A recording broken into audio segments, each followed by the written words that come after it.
আর এই রাজনীতি করা, মিছিল করা, মিটিং করা, ঝাড়ু মিছিল, এগুলো ফেস করা, দুর্নীতিবাজ, অন্যায়কারী, জুলুমবাজ এদের সাথে লড়াই করা, সংগ্রাম করা, এগুলো যদি না পারেন দেরি করবেন না, প্লিজ দেরি করবেন না।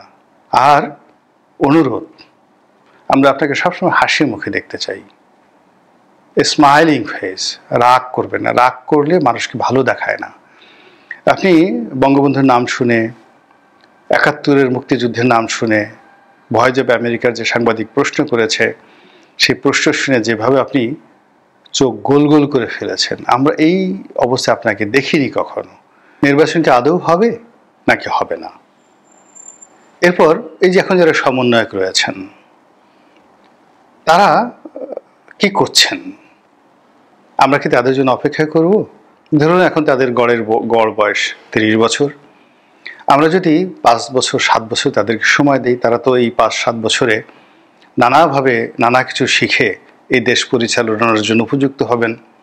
যেহেতু তারা এত বড় একটা বিপ্লব ঘটিয়েছেন, কাজেই সেই বিপ্লব পরবর্তী সরকারে তারাই প্রধানমন্ত্রী হবেন, তারাই মন্ত্রী হবেন, এবং আমরা তখন তাদের নেতৃত্বে চমৎকার একটি দেশ পাব এবং সুন্দরভাবে আমরা তসবিহ তাহলিল করে, নামাজ কালাম পড়ে, জীবন অতিবাহিত করে মৃত্যুর পরে জান্নাতে গিয়ে আমরা সুন্দর একটা জীবনযাপন করতে পারবো। এরকম একটা স্বপ্ন নিয়ে আপনি আমি কি অপেক্ষা করতে পারি?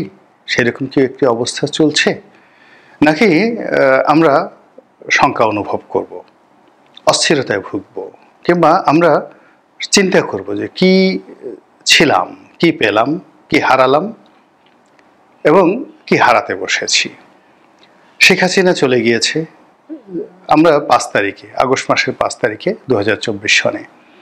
আমাদের জীবনের শ্রেষ্ঠতম পাওনা ছিল সেই দিন। আমরা সবাই ছিলাম আনন্দ উদ্বেলিত।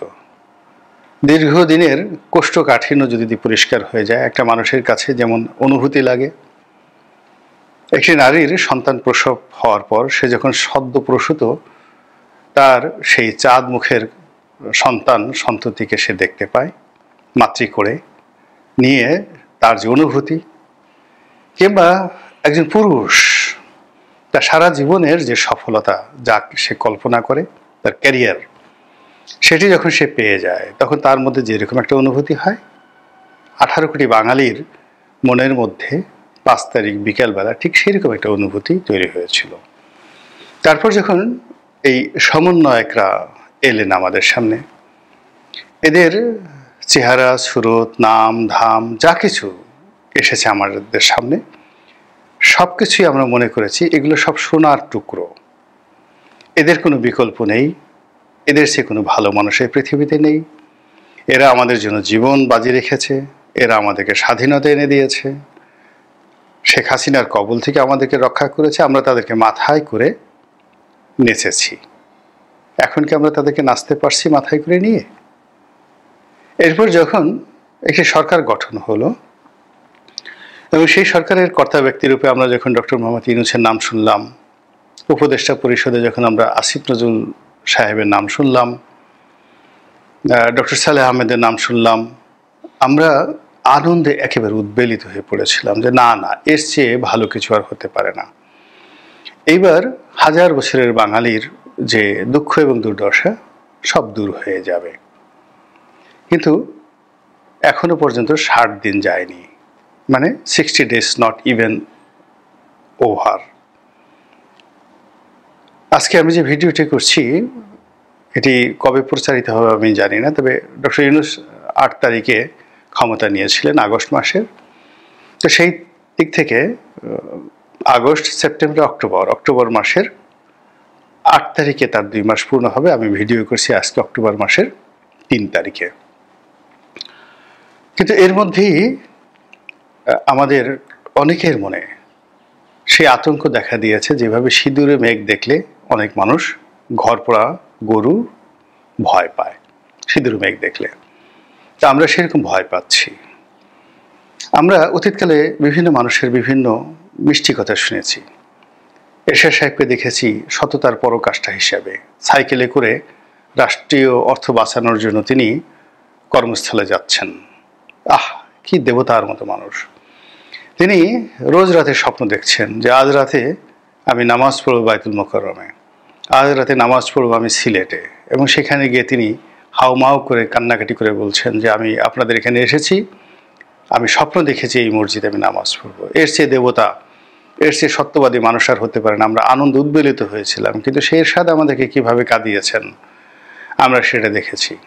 শেখ হাসিনা বারবার কেঁদেছেন, আমার বাপ মারা গিয়েছেন, ভাই মারা গিয়েছেন, এ জীবনে আমাদের আর কিছু পাওয়ার নেই, আমি আমার এই জীবনটি আপনাদের জন্য স্বর্গ করব।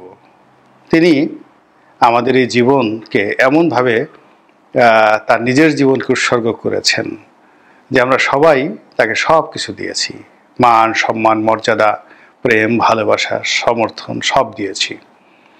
এরপর আমরা তাকে ভয় পেয়েছি, এতটা ভয় পেয়েছি যে ভয় আমরা এই জমিনে কোনো বিষধর প্রাণীকেও আমরা সেই ভয় পাই না, তাকে আমরা সেই ভয় পেয়েছি।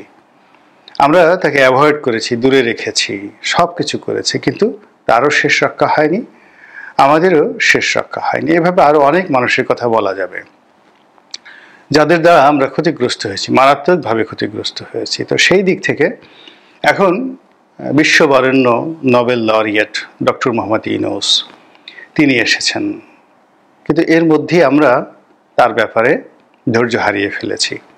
তাকে নিয়ে ট্রল হচ্ছে, একেবারে ছোট শিশুর মুখের উপর তার ছবি দিয়ে বিভিন্ন রকম কার্টুন তৈরি করে সামাজিক মাধ্যমে হিন্দিতে বাংলাতে যে সকল ডায়লগ জুড়ে যে সকল টিকটক ভিডিও ডক্টর মোহাম্মদ ইউনূসকে নিয়ে করা হচ্ছে, এ দৃশ্য দেখা যায় না, এই দৃশ্য দেখা যায় না। আপনি না পারবেন হাসতে, না পারবেন কাঁদতে। ডক্টর ইউনূস সাহেব এটা দেখেছেন কিনা আমি বলতে পারবো না। জনাব আসিফ নজরুল আমাদের সম্মান এবং মর্যাদার যে জায়গাটিতে ছিলেন, তাকে নিয়ে এখন কি হচ্ছে আমি ভাবতেই পারি না। আলী রিয়াজ নামক একজন প্রফেসর রয়েছেন, আমেরিকাতে তিনি শিক্ষকতা করেন। তো এই ভদ্রলোক নিয়েও আমাদের খুব ভালো চিন্তা ছিল যে এই মুহূর্তে তাকে একটা দায়িত্ব দেওয়া হয়েছে, অমনি জনগণ বিক্ষুব্ধ হয়ে পড়েছেন, নানা রকম নেতিবাচক কথা বলছেন উপদেষ্টা মণ্ডলীদের নিয়ে, বলছেন এরা কেউ বুড়া, এদের এটা নাই ওটা নাই, এ সকল। তো এই যে মানুষ যে নেতিবাচক কথাবার্তা বলছে, এর মূল কারণটা হলো যে মানুষ এখনো পর্যন্ত আশা জাগা নিয়ে কোন সফলতা এই বর্তমান সরকারের কাছ থেকে পায়নি। তো যেহেতু গত 2 মাস পার হয়ে গেল এবং এই 2 মাসের মধ্যে আপনি 2টো আনন্দদায়ক খবর দিতে পারেননি, 2টো আশা জাগা নিয়ে কর্মকাণ্ড করতে পারেননি, মানুষের সঙ্গে এমন কোনো সম্পর্ক করতে পারেননি যার কারণে আপনাকে বিশ্বাস করা যায়, আশা করা যায় যে আপনি আরও 5 বছর চালালে আমরা শান্তিতে থাকব।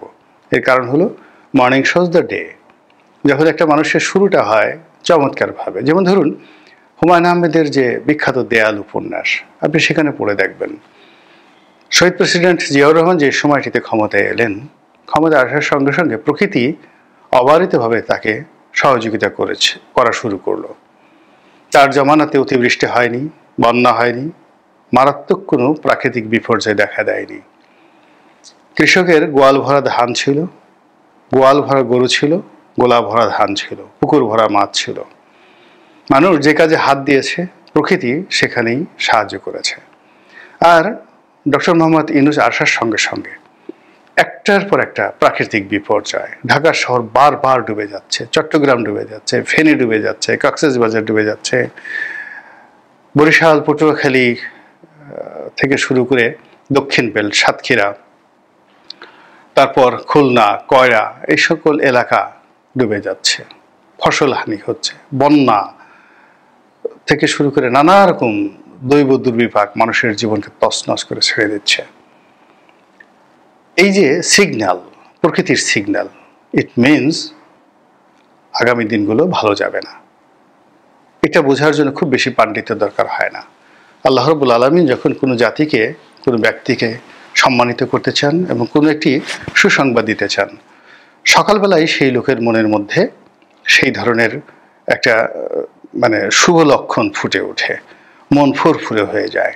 তা আমরা জনগণ হিসেবে আমাদের মন ফুরফুরে অবস্থায় দেখতে পাচ্ছি না, আর যারা আমাদেরকে এই মুহূর্তে শাসন করছেন তাদের মধ্যেও এরকম ফুরফুরে মেজাজ দেখতে পাচ্ছি না, বরং কথায় কথায় তারা মেজাজ হারিয়ে ফেলছেন। চোখ গোল গোল করে ফেলছেন, মুখের হাসি চলে যাচ্ছে বিভিন্ন সাংবাদিকদের প্রশ্নে, এবং তারা জীবনে যে কাজটি করেননি সেই কাজ করছেন, এখন উলট পালট বা উল্টাপাল্টা বক্তব্য দিচ্ছেন। বেশ কয়েকজন উপদেষ্টা, আমি নাম বলবো না, প্রথম দিকে তারা টেলিভিশনে এসে বা টেলিভিশনে ক্যামেরা দেখলে বেশ চমৎকার করে কথা বলতেন, নিজের যে অধিক্ষেত্র, কর্মের যে অধিক্ষেত্র সেগুলো অতিক্রম করে তারা অনেক কথা বলতেন। ইদানিংকালে তাদের প্রায় সবাই খামোশ হয়ে গিয়েছেন, কথা বলছেন না, তাদের মুখ শুকিয়ে গিয়েছে এবং তারা সিদ্ধান্ত নিতে পারছেন না যে তারা কি করছেন এবং তারা কি করবেন এবং আগামীতে তাদের পরিণতি কি হবে। এই বিষয়গুলো নিয়ে তারা খুব বেশি আশাবাদী হতে পারছেন না, ফলে তাদের কর্মের আমি এখনো পর্যন্ত কোনো গতি দেখছি না। যিনি উজির আজমের পদে আছেন, প্রধান উপদেষ্টা ডক্টর মোহাম্মদ ইউনূস, তিনি একটি জগা খিচুড়ির সরকার চালাচ্ছেন। না বৈপ্লবিক সরকার, না গণ অভ্যুত্থানের সরকার, না গণবিস্ফোরণের সরকার, না সাংবিধানিক সরকার, না অসাংবিধানিক সরকার, না মার্শাল ল গভর্নমেন্ট, না মঈনুদ্দিন ফখরুদ্দিনের মতো সামরিক সরকার ব্যাকড গভর্নমেন্ট, কিছুই না। এটি হ-জ-ব-র-ল। এখানে তিনি আমেরিকার ওই সার্টিফিকেট পেয়েছেন, ইংল্যান্ডের ওই সার্টিফিকেট পেয়েছেন।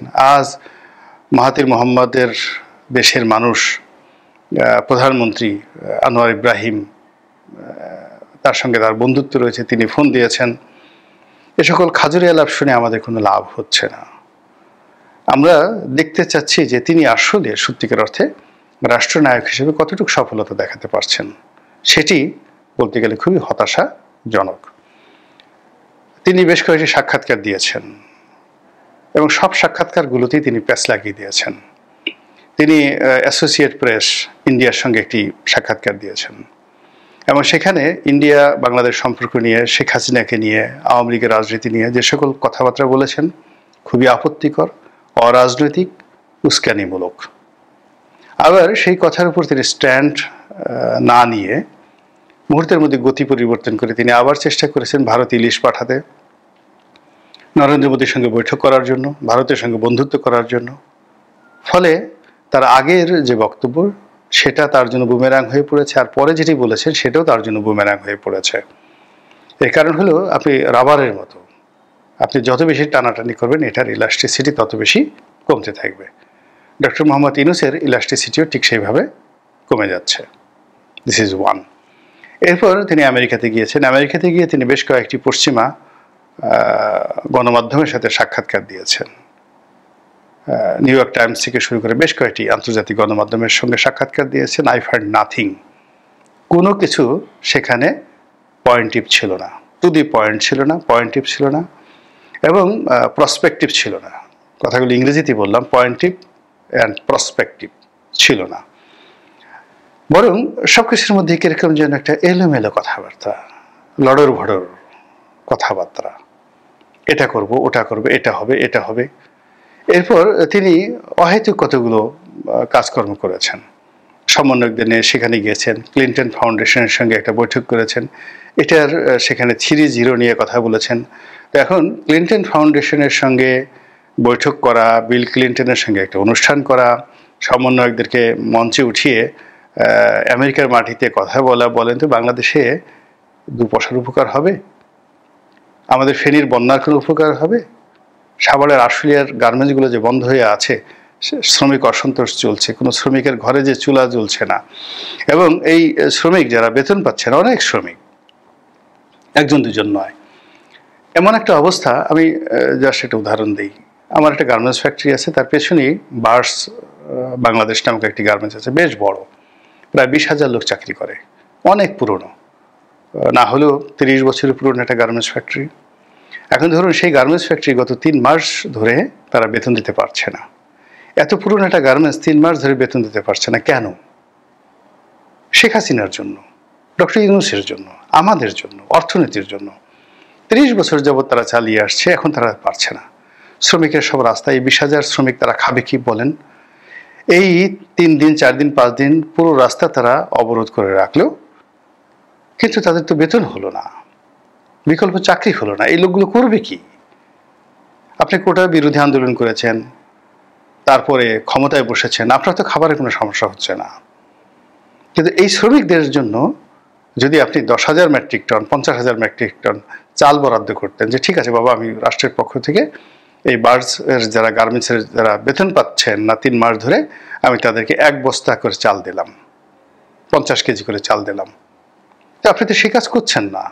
সে কাজ না করে কি করলেন, বার্ডসের মালিককে গ্রেপ্তার করেছেন। মালিকের গ্রেপ্তার করার পর তো মালিক বেঁচে গেল, ব্যাংকের গুতানি খাচ্ছেন তিনি, শ্রমিকদের গুতানি খাচ্ছেন। তারপর বিদ্যুৎ বিভাগের, কেননা তিনি শুধুমাত্র শ্রমিকদের যে বেতন সেটা তো না, গিয়ে দেখেন গ্যাসের বিল দিতে পারেননি, বিদ্যুতের বিল দিতে পারেননি, আরো অনেক বিল তার বাকি আছে। তো এই যে ব্যবসা বাণিজ্যে অচল অবস্থা, এভাবে আশুলিয়ার বড় বড় আশুলিয়া, গাজীপুর, সাভার, হেমায়েতপুর এই সকল এলাকার বড় বড় ফ্যাক্টরি, এক একটাতে 10,000, 20,000, 50,000 লোক চাকরি করে। এই ফ্যাক্টরিগুলোতে শ্রমিক অসন্তোষ, এইগুলো নিয়ে আপনার কোনো মাথা ব্যথা নেই। আপনি 3-0 নিয়ে কাজ করছেন। 3-0-র 1 নম্বর জিরো কি, কোনো মানে বেকার লোক থাকবে না, একটা বক্তব্য দিয়ে টাকা উপার্জন করা, এগুলো হলো আপনার কাজ। আপনার এই দৃশ্য দেখে আমাদের খুব ভয় হচ্ছে। এর কারণ হলো, যারা নরম মানুষ তারা যদি রাগ হয়ে যায়, যারা দুর্বল মানুষ তারা যদি প্রতিহিংসা চরিতার্থ করতে চায়, সেটা খুবই ভয়ঙ্কর হয়।